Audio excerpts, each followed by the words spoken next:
Lexeiba no kusuturo, only heavy penal. bamtare koko soyna mabiyeram to mal jangini gandini bindini kirjini fodde mabbe kacimbi dilli gonga kolimbe batale do endim seta idde mabbe mondude fodde mabbe dokuma doni heewi andude koko jelo feli hande aliso ano alim seta tesa arido Lexeiba wonti pari yatare nyande fo Lexeiba nabe son pari yimbe merano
Movimiento para arriba, para abajo, lento, lento, para arriba, para abajo, lento, lento, para arriba, para abajo, lento, lento.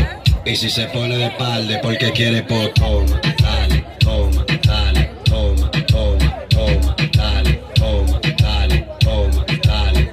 ¿Te gusta esto? Pues entonces dale, toma, dale, toma, dale, toma, toma, toma, dale, toma, dale, toma, dale. Y si se prueba la madera, pongo un clavo y un martillo y clávala, clávala, clávala, clávala, clávala, clávala. Va a dejar que se floje, no lo piense, dale duro y clávala, clávala, clávala, clávala, clávala. Escóndeme, gay, escóndeme. Wallahi min jabi black, number one black. Escóndeme, gay, escóndeme. Wallahi min jabi number one black, number one. Allah for being me for me now.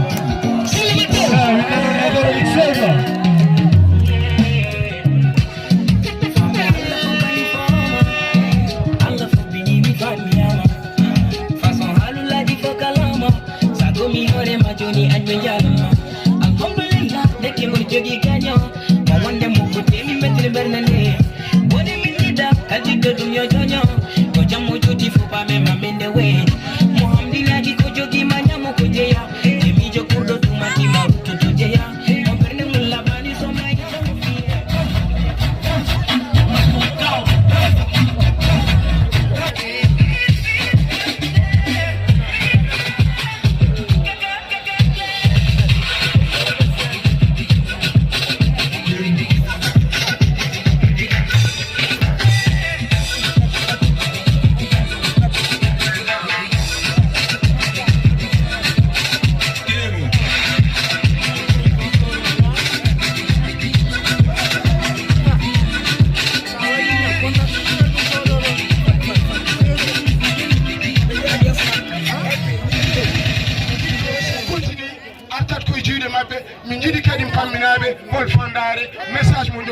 pour la population de Lexeiba, bien sûr, monsieur Komi.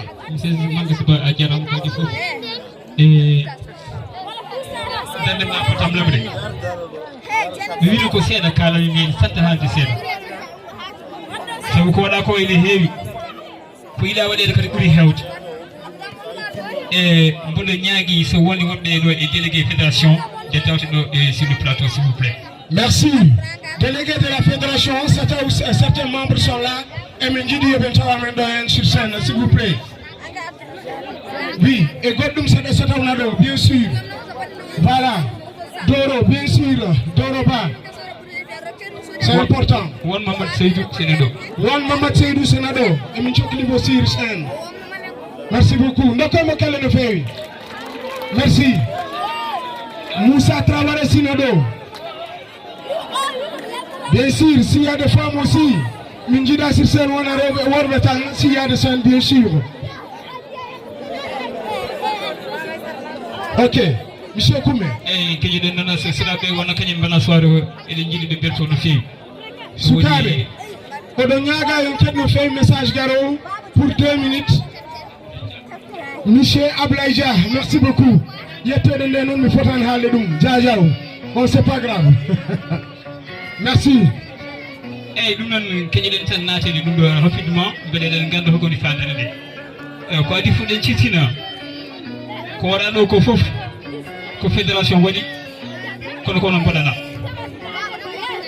donc emi ñeeni yaago ñaagui yafuye so wonko ngakki hen kono komi jiɗi waɗan toon ko ɗum ɗo eyi ko adi fof ko haalande holko woni fédération sen kaali pular kawtal pelle holko woni kawtal pelle woni réunion de toutes les associations association 4 seeɗaɓe goni ça c'est depuis le temps koko wowno waɗede guila mawɓe meɗen kala to mbawi wonde e aduna hen eɓe mbaɗa fedde fedde nde ala ko darani so wona Lexeiba ko ɗum tawɗen ko ɗum donɗen nden ene sacci communication hande o wodani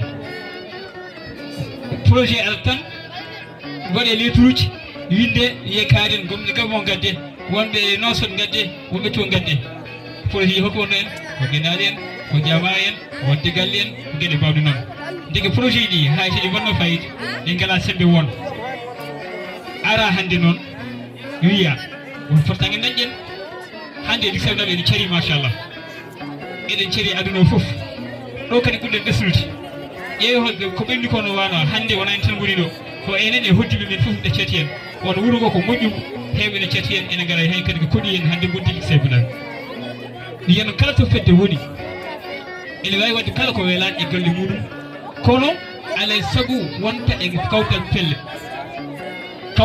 50 ko kala fedde to wawi wonde aduna he ene jogui délégué walla délégué ji ɗiɗi ɓeɗon délégué haqqillaji fof ko ga keddi moƴƴi ko sa woni to a anda kadi to hay gaɗa fittani hay sa jogui million yimɓe ƴeewata sa heeɗima no calsalo ni hay goto fen dartam a wodan gonɗa tan koto jeeɗa ɗo deke sa arti to jeeɗa ɗo jiɗa yiɗi kene feewi jiɗa yiɗi kene yooɗi jiɗa yiɗi kene garɗi ko ɗum waɗi minen ñande fof goni ko miijade seeɗa min dañata o jiɗi ko fittide moɗon ɗum noon batte haqqillaji min ñaagui on tan onon gandi ko neɗɗo ko jibina koye tan ko dental woni doole noon ko naate pelle wuuro sabu kawtal pelle so nani tan kawtal pelle wonani fédération fittani haydara fittan ko pedde wuuro ni foti ko ɗum mbiɗo en naate e pelle wuuro ko ɗum tan wonno message mawɗo momin gaddi o minen fof ummin min toon min mbaɗi biyeji amen min gari ko ɗum ɗo tan addi min merci beaucoup monsieur joni noon mboɗo ñaago ɓeɗo fof c'est des gens de la fédération ko ɗo gari ko ari noon mboɗo ha goto fof kam konngol jawgol jappo naftori o nan woɗɗa ko organisation. D'accord, monsieur Koumé. Et là, quand on parle de l'organisation, bien sûr, on va appeler la crème de Lexeiba, la lumière de la jeunesse de Lexeiba. Là, je nomme monsieur Aka. Monsieur Aka, quand on parle de l'organisation, tu es obligé d'être parmi nous. Ndekembo kele le fait, Inch'Allah Ta'ala. Continue, monsieur Koumé.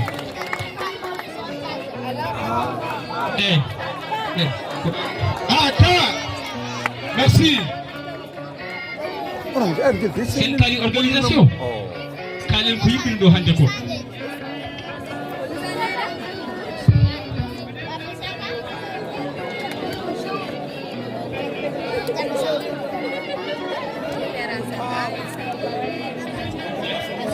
ndemin peliti arde min mbi so jii golle win feewa golle min jooɗa alay sago ministére ɓe hokkani min hoolare gandinen ɓe ko kamɓe goni toon kala ko fewnani fewata min nuli maɓɓe kamɓe fof mina gara ko seeɗa min jogui seeɗa o kañen feccata holno yarata mi waɗi commission ji organisation waɗa ko ɓe mbaɗi gueɗe ɗe woni commission d'accueil hébergement et restauration sabu ɗum ko gaten ɗo ko fof ko sababu emin gaɗa les 72 heures ko addude médecin ji gara cofla en loskita en ganda ko gonduɗen so won safa ko jogui leɗɗe kokka en so won safaɗe jiita men gandina en so won kadi rewninteɓe kadi ñawhude men ganda ko ɓen woni 72 heures ko addude les médecin cofla ɓesgu ngu d'abord il faut cellal so debbo jibini yimti hen yo selli so safo sella ɗin commission ji goni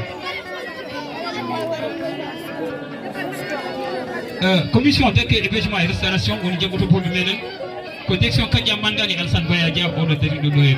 Bien sûr, nous remercions vivement la grande dame. C'est la directrice aussi générale du collège ou lycée de Lexeiba, Kadja Mangani Bekembo Kelle. Parce que là, c'est un message très très fort pour vous les filles. Il ne faut jamais baisser les bras, il ne faut jamais se désespérer. Dire que minen ko min rewɓe ko galle ko parma ko jeere wona noon Kadja Mangani je pense que un exemple.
la